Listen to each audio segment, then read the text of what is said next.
Olá, tudo bem?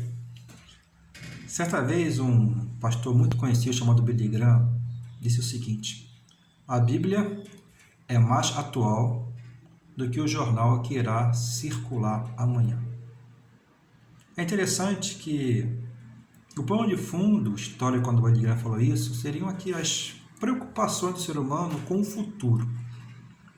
E nós podemos ver que essa preocupação ela já é bem antiga. Séculos, milênios atrás, o ser humano sempre está em busca de algumas respostas.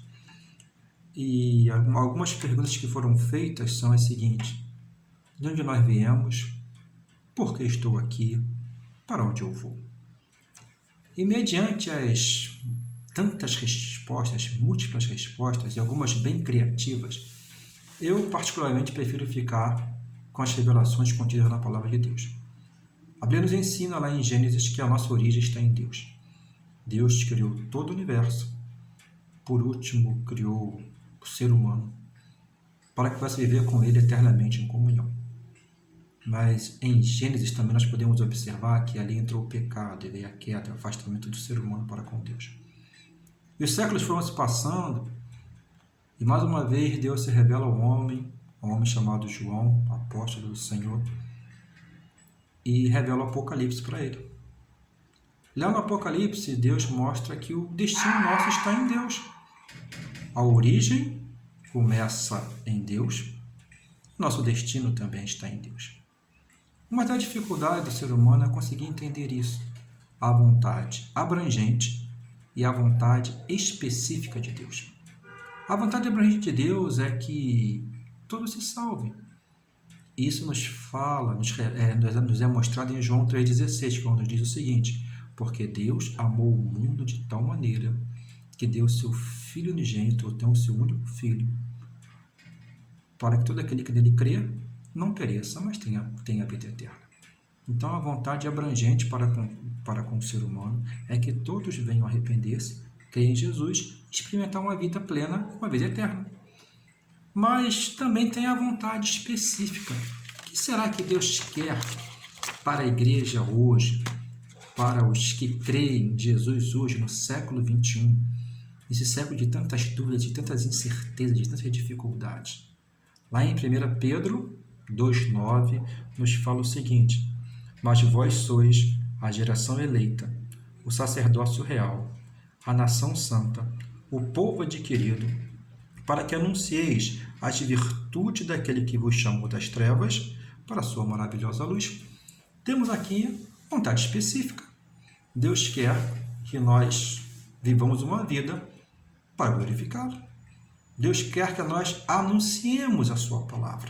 Podemos ver aqui uma missão. A missão é anunciar as grandezas daquele que nos chamou das trevas para a sua maravilhosa luz.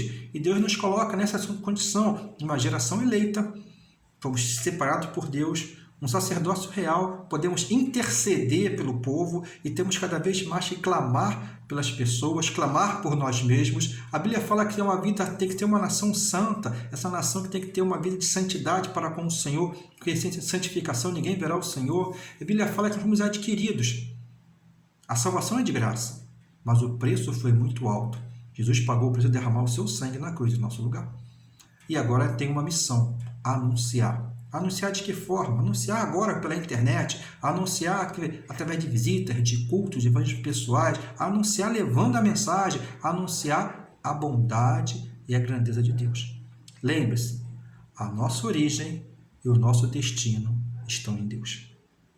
E voltando àquela frase de Billy Graham, lembre-se também que a Bíblia é mais atual do que o jornal que vai circular amanhã.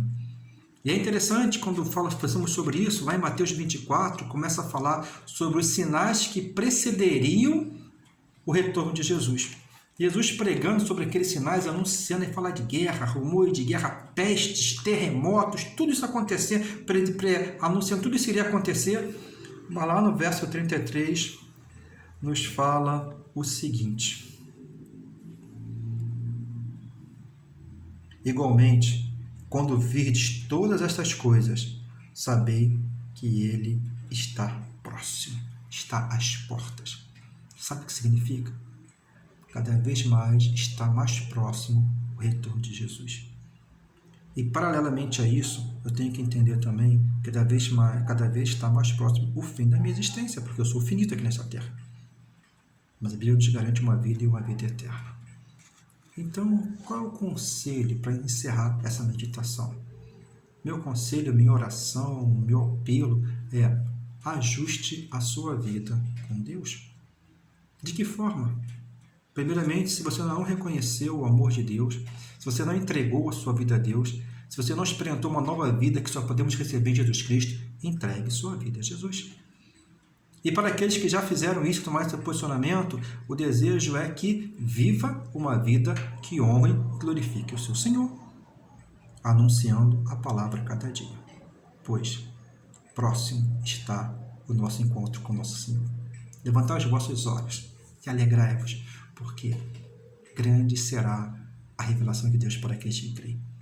E a revelação de Deus será para todos, mas para aqueles que creem vão ouvir aquela frase: vinde, bendito de meu Pai, possui por herança o reino que está preparado desde a fundação do mundo. Que Deus nos abençoe, que possamos viver unicamente para a glória dele. Deus te abençoe, querido.